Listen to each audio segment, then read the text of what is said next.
Hello,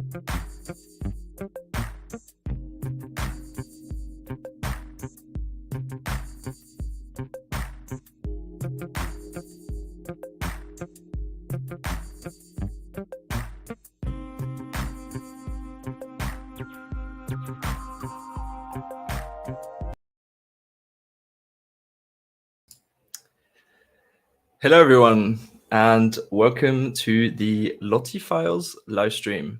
Thank you for tuning in today. I have the pleasure to talk with Brock Prescott, a creative technologist and Lottie Evangelist from the US. If you are tuning in today, let us know where you are from. We always love to see where you guys are from. And for those tuning in for the first time, I'm going to quickly show you what LottieFiles is all about. So LottieFiles is a platform for testing, collaborating, and discovering animations for a community of designers and developers. LottieFiles offers a range of tools and features that aim to make the discovery, creation, and implementation of Lottie animations easier and a lot more efficient. You can use Lotties in your apps, in your websites, your mobile apps. You can even use them in your PowerPoint presentations. Over 130,000 companies use LottieFiles to ship their Lottie animations, some of them including TikTok, Google, Airbnb, and Disney. And now I would like to share with you a little video about what LottieFiles is all about.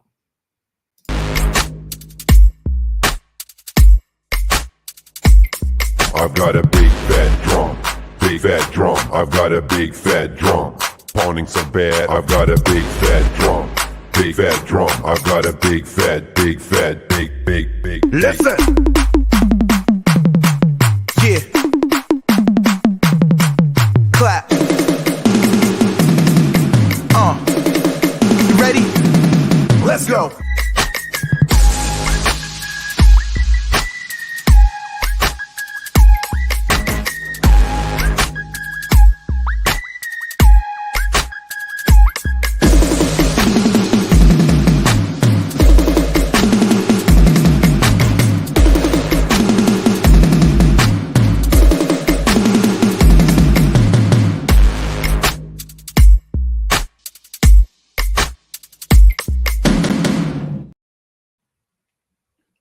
All right, I hope you enjoyed that short little video. Please give a warm welcome to our speaker today, Brock Prescott. Hey, Brock. Hey, Sam, how are you? I'm doing good, thanks. How are you? I'm wonderful, excited, nervous, everything in between right now, but I'm very happy to be here. Thank you for having me. Yeah, it's a pleasure. And yeah, why don't we start off by letting you introduce yourself? Yeah. Well, hey, everyone. Y'all know my name already. I'm Brock Prescott. I am a creative technologist working for a technology company named Suzy. For those of you, to give a little plug for the company here, Suzy is an end-to-end consumer insights technology platform. So we help research and development, marketing departments, creative and media teams come to more consumer-centric decisions, basically at the blink of an eye. So what we provide is something that has usually taken weeks or months and a lot of money to try to figure out if we're going to launch a new product. Where exactly do we need to target that? What do we need to do?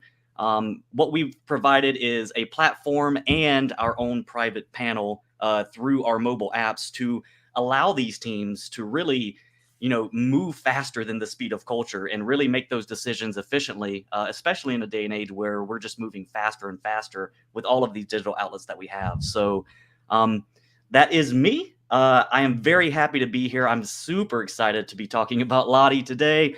This is my first AMA since I've become an evangelist. So let's get those questions going, Sam. I'm excited. Yeah. So you use I find you've innovated a lot on Lottie and how it's used. But before perhaps we get into that, could you explain what exactly a creative technologist does? Oh, yes, great question. Because often when I say I'm a creative technologist, most people kind of scratch their head for a minute. It's like, what exactly does that mean?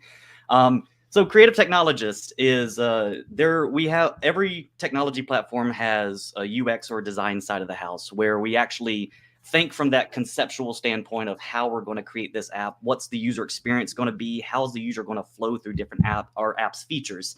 On the other side, we have our development and our engineering teams who actually take that concept and implement it both from the front end and back end. A creative technologist, I just happen to be that guy sitting right on the bridge, right in the middle. So depending on the task or depending on what we're focusing on, I either lean more towards the UX side or more towards the engineering side to really help that entire process from going concept all the way to completion and launch. During that time, whether we need help on understanding what's the better user flow compared to what our current engineering practices are, I can help alleviate a lot of that stuff throughout the process of creating a new product or creating a feature. One of the other fun aspects of being a creative technologist is a lot of stuff that we want to look to do in the future at Suzy.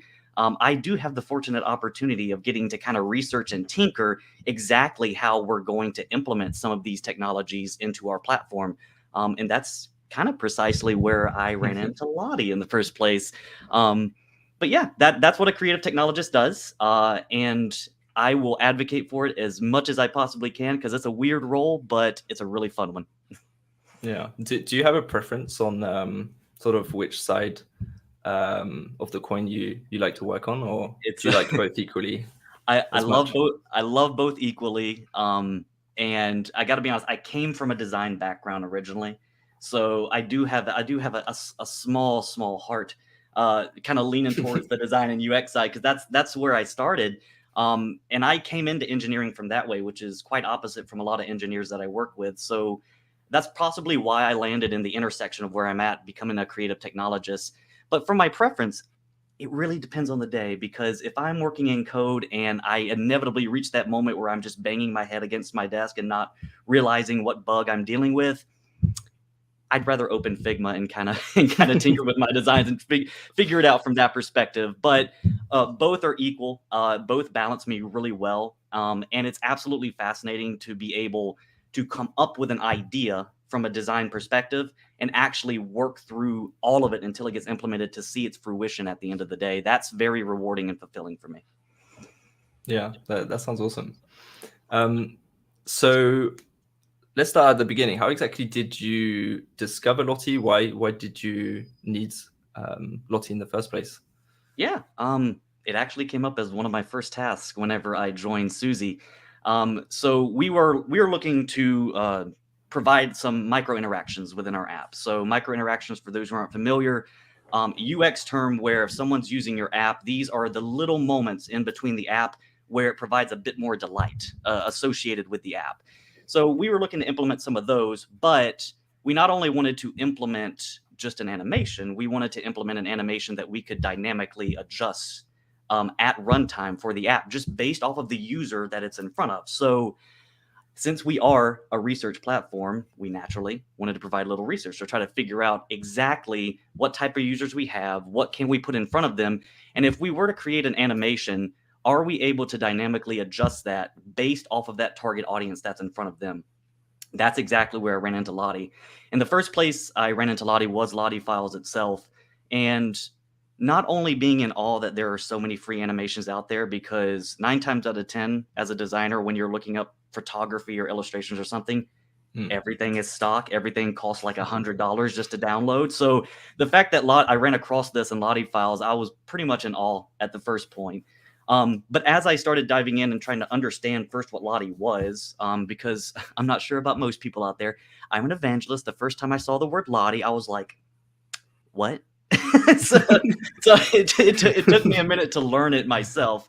But once I understood the concept of it and what it can do, especially creating high quality animations that can consistently be implemented on all platforms out there, I was immediately sucked in. The next place I went was the LottieFiles blog, which allowed me to learn a little bit more about that. And ultimately, when I came down to implementing the Lottie, I implemented it on our web application first. But diving into a little bit more of the dynamic parts was trying to understand how exactly can I take this animation and, based off of the user or non-user, that is out there, how can we actually adjust this and use human perception as something to our advantage, except with motion inside of our app? So that expanded a little bit more into actually using Lotties and animations a bit more for our audience quality on our app. There are a lot of bad players out there.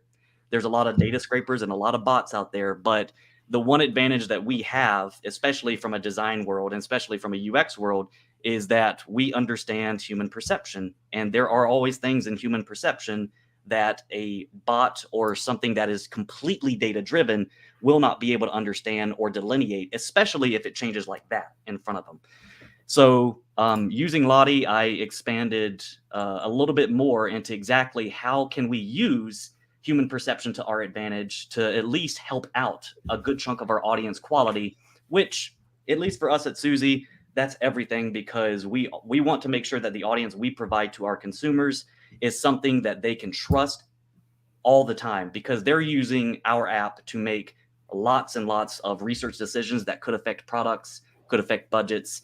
So audience quality is at the top of our list, and working on Lottie and being able to work a little bit on the innovation for that has been a fascinating experience so far.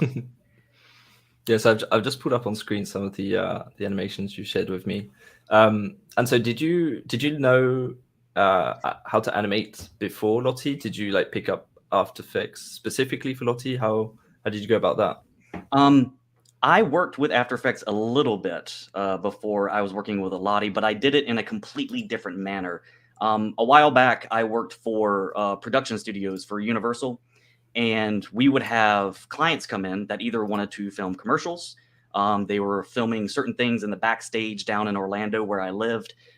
So I would work with After Effects simply to kind of tune up what has been filmed out there. So I would work with a lot of those motion specifically for the purposes of commercials or specifically for the purposes of advertisements, not necessarily for the purposes of implementing on apps or digital platforms, because anytime I worked in After Effects, what I would export is this gargantuous file, right? That would eventually be pushed on to another person. So the idea that those high quality graphics and those high quality animations can be compressed in a way that can be utilized in what is currently, one of the fastest growing areas with both apps and websites and what people look at constantly, that is what really kind of hooked me.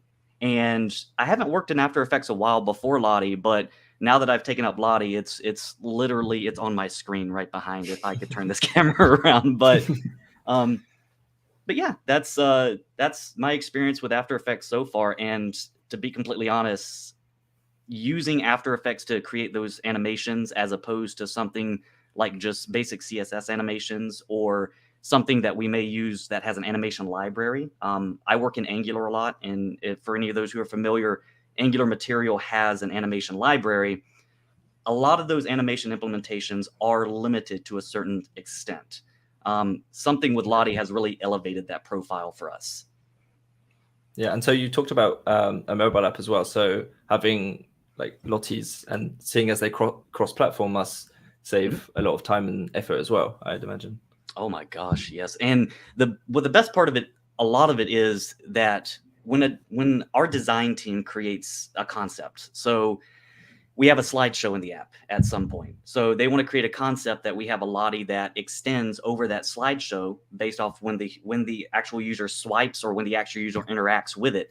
So having that concept created in Figma by one of our UX designers, passed to an animator, and then passed to a developer, they can actually see the full cycle of that consistency across all the different platforms, both working on mobile, whether it's for multiple iPhones, Androids, web.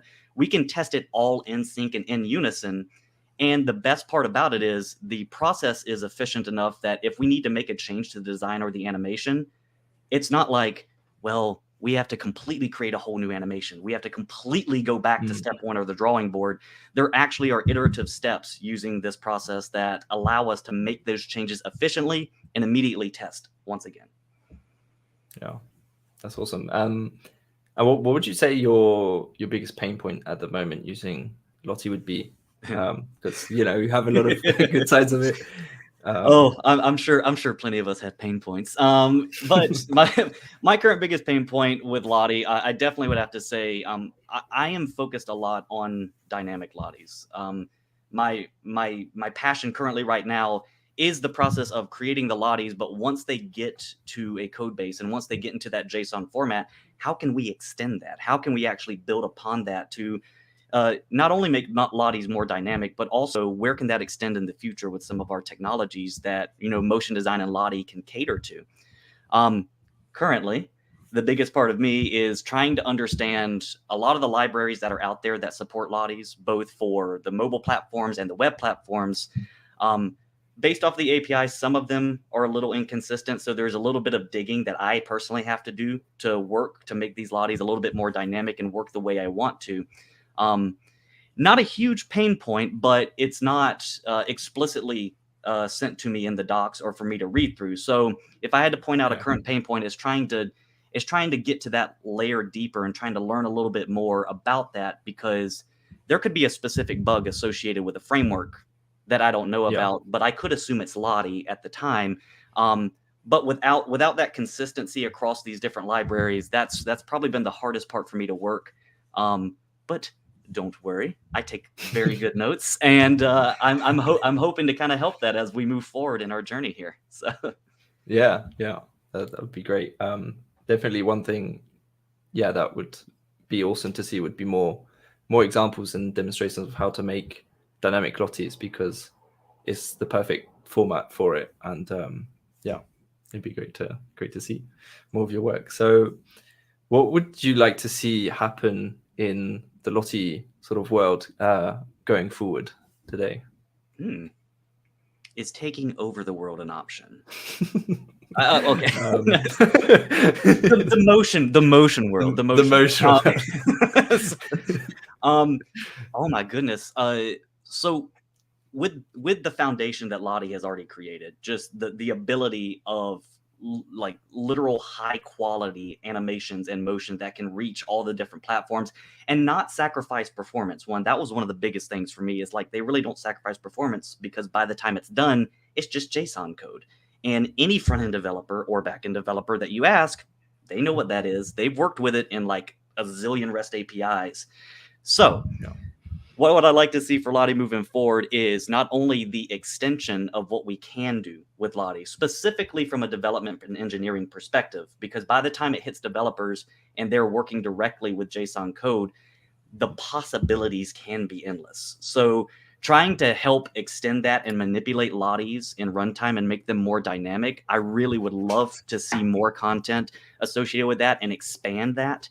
Also, with the advent of AR and with the advent of VR and the advent of a lot of different technologies that we're working with right now, keeping the momentum of what Lottie has already built and pushing that forward to these newer technologies and making it more of a staple within the practices of UX designers and developers who are implementing a lot of this, I think is going to be absolutely amazing. And I'm an innately curious individual, so you will find stuff, as you can see my background, there's a lot of random things. You will find me tinkering and working with a bunch of things just to kind of see if it works. Oh, hey, can a Lottie do this? I may spend a half a day on the weekend just kind of tinkering to see, maybe I can make a Lottie trigger with a QR code. Why not? Like, why not? And let's see if that works with AR or something like that. So it's those curiosities and those extensions of what we can do with Lottie, because the foundation's already there that's been provided. It's just a matter of us, of how creative we want to be and where we want to go with it. Awesome. So I've got a few interesting questions from the chat. The first one from Ilya. How far have you gotten on your road of creating dynamic Lotties, and which elements are you able to keep dynamic post-render? All right. So I am currently journeying down the road, just like a lot of people. But with the dynamic Lottie so far, I have worked with updating dynamic text. So if we have a Lottie that has live text associated with it, say you have a headline on your website, and that headline comes swooping in with an animation, and that's our Lottie. So based off of the individuals or based off of the users that we may see, we may want to update that headline with an API request. So the database comes back with a different string, and then that string gets updated in the Lottie animation. So the next time the website loads, boom, your headline's updated. I've also worked with a lot of theming associated with our Lotties. So if you saw the animations previously with the Penrose triangle and the Lego animation, we can update the entire theme associated with that, whether that's for branding or whether that's going to be tailored to a specific question we may ask one of our users. Another thing that I've worked on with Lotties is associating specific trigger points with those Lotties. So if you want to think about making a Lottie a specific game element, so when the user clicks one side of the animation, the game element reacts, which then sends a message back to the database, which may take a point off or put a point on for the user that may be interacting with it. I've worked with some of those interactive pieces to ensure that the Lottie not only moves to a specific portion of the animation based off of the user interaction, but it actually reacts based off of the API response that's coming from it. That reaction may adjust something like the theme. It may adjust something like the size. It may trigger a game over, which triggers a brand new Lottie animation that we did not have as a part of that current dynamic Lottie. But providing that user feedback and diving deeper into that user experience is really what I'm doing with the dynamic Lotties currently right now. I hope that answered your question. And just another one from Eva. Can you explain dynamic Lottie better? What exactly is a dynamic Lottie? And what is it to the animator? Yeah. So when I'm referring to dynamic Lotties, I am referring to a Lottie animation that has been created. It's already been exported in its JSON file and provided to a developer. Whether that developer is on the web, mobile, it doesn't matter which platform. Dynamic Lotties is something that we as developers and as engineers can adjust via the code so that we do not have to send that Lottie back specifically to an animator unless something is not part of that animation that we cannot identify and manipulate via that JSON code. Then we would go back to the animator and say, hey, animator, can we please add another section for this animation that, makes the X jump up and down, for example, during a certain portion, because when a user hovers over this, I want to trigger that portion of the animation. So a dynamic Lottie is something that developers can adjust literally by working with the JSON code that's been exported from After Effects at that time. And could you share any, I believe you've done this all like by your own research, but have you had any specific courses or lessons that you found useful in finding out how to create advanced Lotties, dynamic Lotties? That is a great question, and that has been a mix of tutorials, I would have to say. So there hasn't been one single location that I have worked on it. I would recommend the following. I've taken a course, an Adobe course associated with After Effects, just because I worked with After Effects, but I haven't worked with it for a while. So when I got back into animating and I got to working with it, I took an advanced course on After Effects so that I can learn exactly what you can and can't do with creating some of these animations. I then had to work with some of the blog posts that are put on LottieFiles and some of the GitHub repos from some of the Lottie APIs, like the Lottie Web API, for example. I did work with both of those mainly to understand what Lottie is, but also to understand the limitations. Because the one thing that I personally ran into was there are some effects in After Effects that do not translate to Lotties currently. Not saying they won't, but currently, if you apply certain effects in After Effects, it could make that Lottie animation either not display something like a drop shadow, or you have to find some type of workaround if you don't quite understand those limitations. So it would be an After Effects course and understanding a little bit of the blog posts associated with LottieFiles. One more piece that I tied to it is if you really want to understand how to work with some dynamic Lotties, then I would recommend learning how to work mainly with JSON. So if you are a front-end developer and working in web, for example, this is probably more of a common pattern if you work with REST APIs. But with REST APIs, whenever you get some of that stuff back, you're literally receiving JSON code and then displaying it in your app. It's the same or similar mentality when it comes to working with some of these Lotties, is that you need to be able to access that JSON code and manipulate it at runtime. So if you're not familiar with how to work with that from a development or an engineering perspective, that is a third course that I would highly recommend. So it's been all over the place, but I've taken some of the knowledge from each of those pieces and meshed them together. Now, saying that, if you're interested in advanced Lottie courses, that's something that we think we need to look at, Sam. That's that's great advice. And seeing as you come from both the design and technology programming world, you have like the perfect skill set to sort of do these dynamic Lotties and like innovate on top of Lottie what's possible with it. So it's really awesome to see. I don't mind breaking things too. That I think that's another piece of advice I can throw out there for that question. Like, please do not be afraid to break stuff, because 9 times out of 10, that's how I find out I can do something. I've got a really interesting question here from Aisha. What's your stance on motion being a form of storytelling, something more than just making things move? Is there a storyboard when you start creating animations?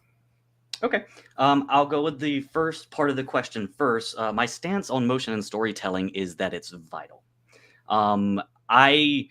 Since I originally came from the design world, I have been around a lot of UX designers, UX teams, and the one thread we always like to point out is, what story are we trying to tell the user?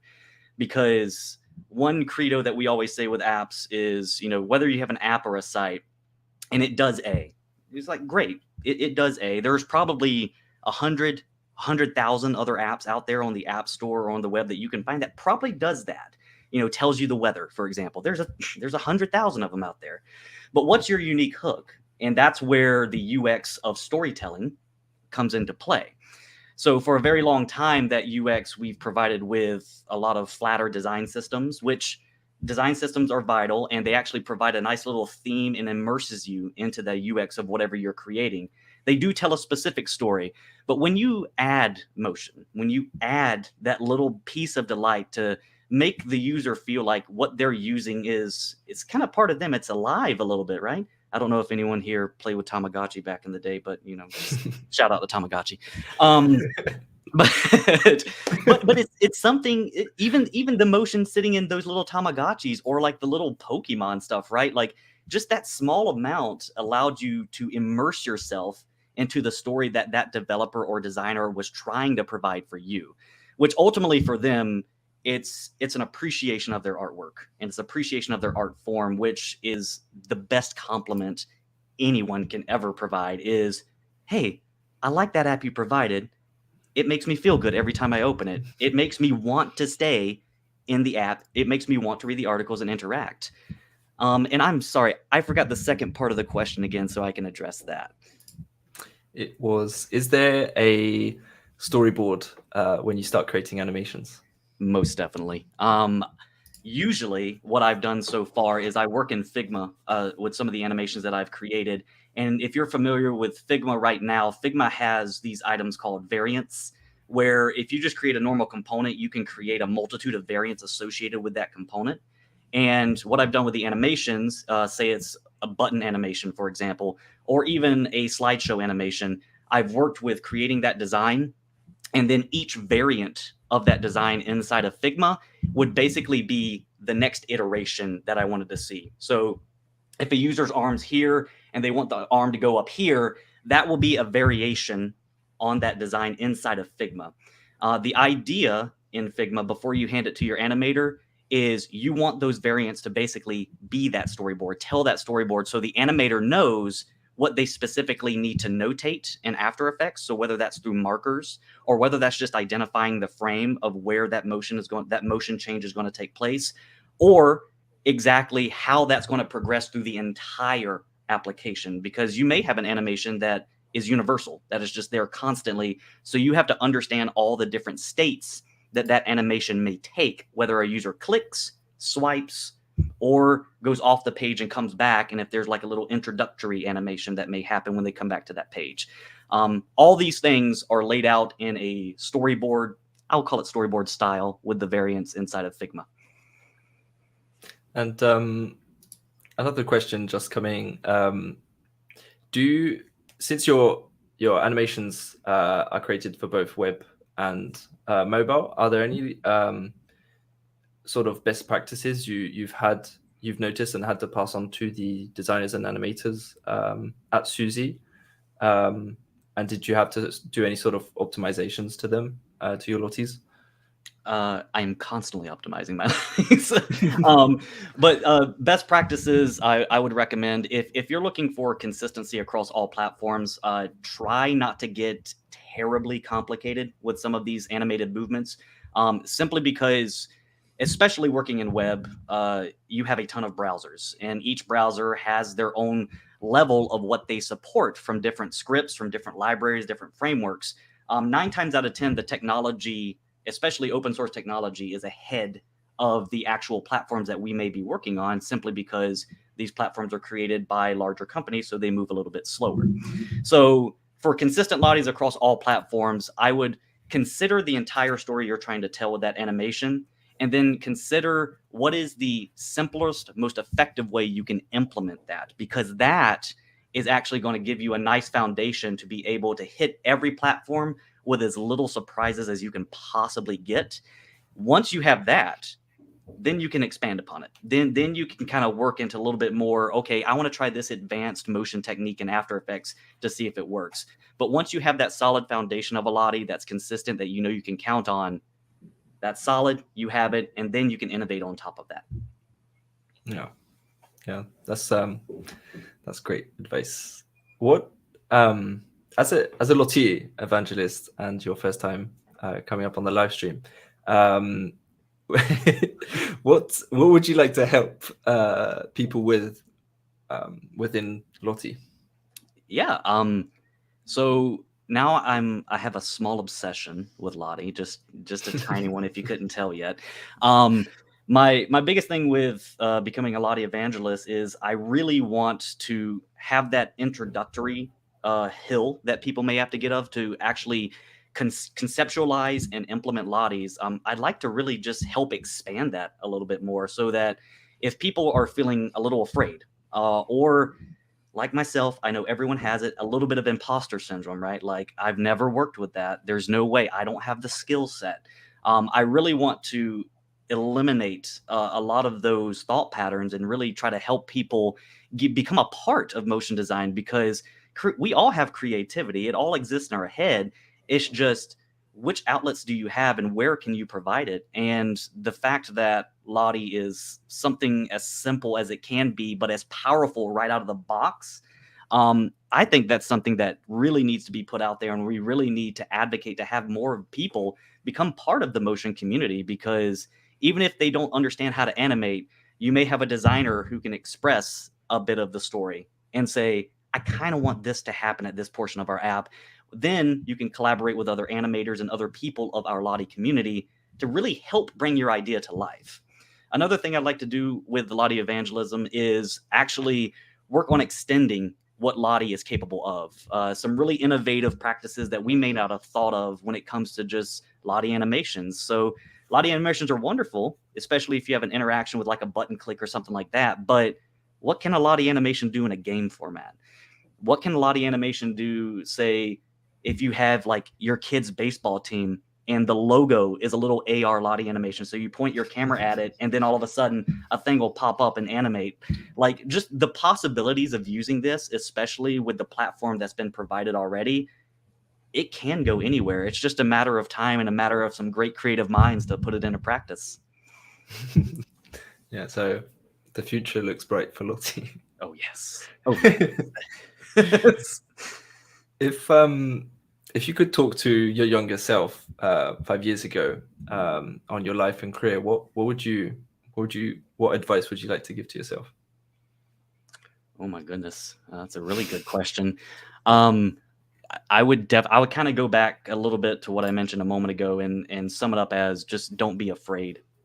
There were a lot of opportunities and a lot of possibilities and ideas I probably put to the wayside and just kind of set where I was like, hey, I think that's a cool idea, but there's no way. I'm not a director. I'm not an animator. I'm not a full stack developer. But it's a lot of those ideas and thoughts that actually prevent a good innovation to hit the world and hit the community. And a lot of the times I was afraid of the judgment. So I would honestly tell my younger self, just don't be afraid of the judgment. You'll be surprised at how many people out there, regardless of where your skill set is at, are willing to help and elevate you through education and just through even support. Yeah. Because good ideas come from absolutely every angle. And whenever I was fearful of that imposter syndrome once again, I honestly think that probably held back the possibilities of what I could have done back then, and maybe even where I could be right now in regards to my journey in motion design. I probably think I could be further if I didn't hesitate too much. So that's the advice I would give my younger self and to anyone else out there that is just getting started. We have a wonderful community. We are always here to help. So please don't be afraid, and we have your backs. We have your backs. And was this joining Suzy? Was this the first time you sort of became a creative technologist, or were you sort of taking on those roles before Suzy? I had those role. I had similar roles to that before, not specifically titled as creative technologist. Suzy was the first place I have that title, but I've always been at the intersection of UX and implementation. So I've always worked with both design and development teams. Really, it just depends on the project. Some teams I literally may sit on the design side the entire time. Some teams I may sit on the development side because that's where they need the help, or that's where they need a little bit more muscle associated with whatever we're implementing, whether that's a feature for a website or launching a brand new campaign that's going to be sent out as advertisement somewhere. So I've always been at that intersection, and I kind of like to think that I've always been a creative technologist, just because my personal passion is being right there in the center, is being able to innovate and create something out of nothing, or a little nugget, a little idea, and then actually being able to walk with that item all the way to the point where it gets implemented, because that is the most fulfilling part of my career path so far, is to be able to touch a little bit of each piece of that process, understand it a little bit. I'm not an expert in every part of the process, and please don't think I am. I mean, don't get me wrong. I would love to be, but I don't think there's enough space in the head for that. But just being able to be a part of that process all the way through has been fascinating for me. And if anything, it's only elevated my ability to be creative and to innovate. And once again, it's elevated my ability to not be afraid, because everyone is putting out their best work and their best ideas. We just may be starting at it from different angles, just depending on where you're at.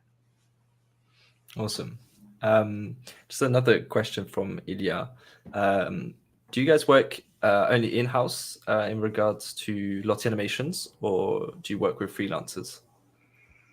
We do have contractors associated with Suzy. I don't know if we have a contractor that is specifically for animations, but we do have UX teams and development teams. So if you come in as a contractor, the possibility of you coming across and working with a Lottie from your specific angle, that is probably fairly high. So we have front-end web developers who work with our Lottie JSON. We also have mobile developers who work on both the Android and iOS platforms that work on helping implement Lotties. Now, from the UX side, if you become a contractor on that side, you may be more involved with creating that story of the Lottie, creating it in Figma, and actually getting it to an animator and working specifically with an animator to bring that Lottie to life before it goes over to engineering. So yes, we do hire contract work. It just depends on where you may land in the product development process, is how you're going to be interacting with the process of us creating and implementing those Lotties. Okay. And just another one. For beginners, would you learn the basics of coding or start with any no-code platforms? And I wanted to ask you if you've tinkered with like Webflow and like Lottie Animations on Webflow or things like that. I have tinkered with Lottie Animations on Webflow. I have a small bias. I would highly recommend learning the basics of coding over the no-code platforms.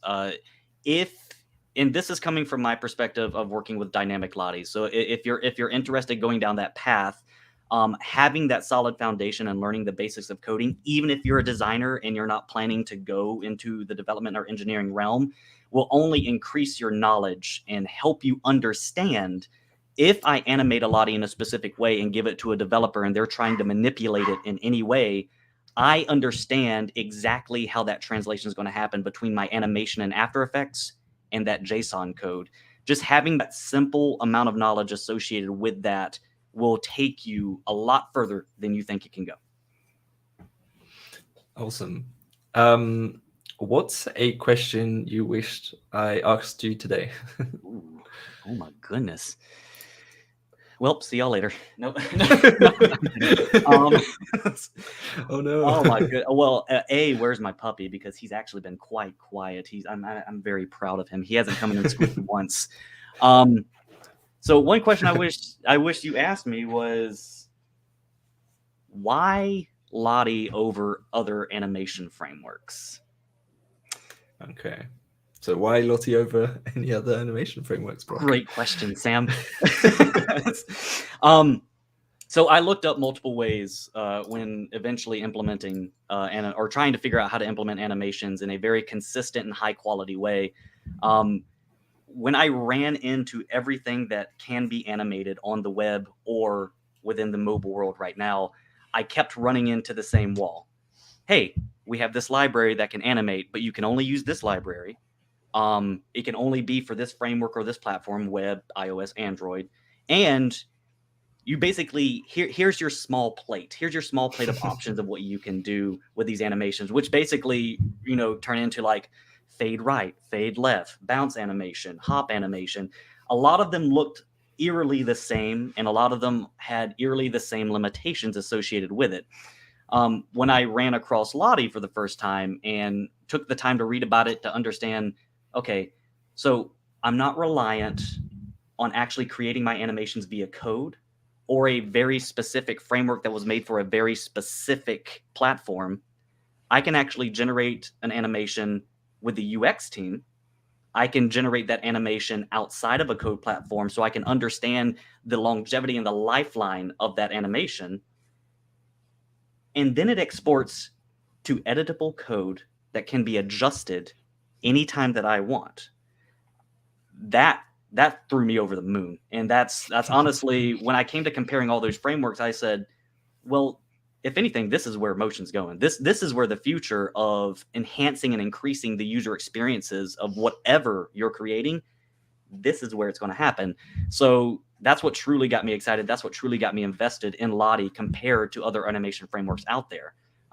It's just the variability, the quality, the variability, and the fact that each portion of the product design process, all the way back to design, can actually have a say and actually provide value to that entire process as well. Yeah. It's definitely, I don't know, you guys have done like such good stuff with real-time animations that I think that's where Lottie can really shine going forward. Until now it's been like scalable, small file. Oh god. I told you he'd make an entrance. All right, big boy. It's been it was just a matter of time. Sorry.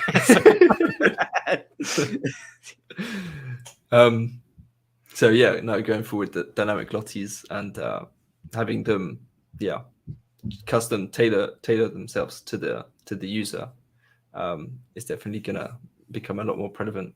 I think going forward with Lotties.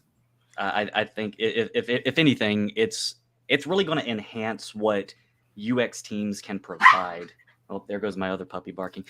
It's really going to provide enhance what UX teams can provide and think about, because 9 times out of 10, when you're thinking about that user journey in your app, you are thinking very statically, right? You're thinking going, if user clicks A or does this interaction, go to this screen, go to that screen, do a pop-up. But now that we have motion included with that, it's like, okay, how can we enhance this user experience to really increase that user retention and keep them deeper inside of the app because they want to? It triggers their curiosity. What happens if I do this? Especially if those animations are interactive with the user. So based off of different interactions, it provides that user with a slightly different experience. I'm not sure about anyone else, but I get distracted very easily. And if there's a really cool app and I'm just sitting here tinkering with it, I will be there for 20 minutes and not even realize it. And then I'm like, oh, I guess that's a pretty good one. So I'll decide to keep it. But it's those items that motion can provide to UX is really enhancing that kind of bit of that subconscious behavior of a user. And in a sea of thousands and thousands of apps out there, taking advantage and understanding motion is really going to be a huge separator for a lot of people in a lot of teams, because you want to stand out. You want people to stay there. You want people to enjoy the experience they have with whatever you're creating. Yeah.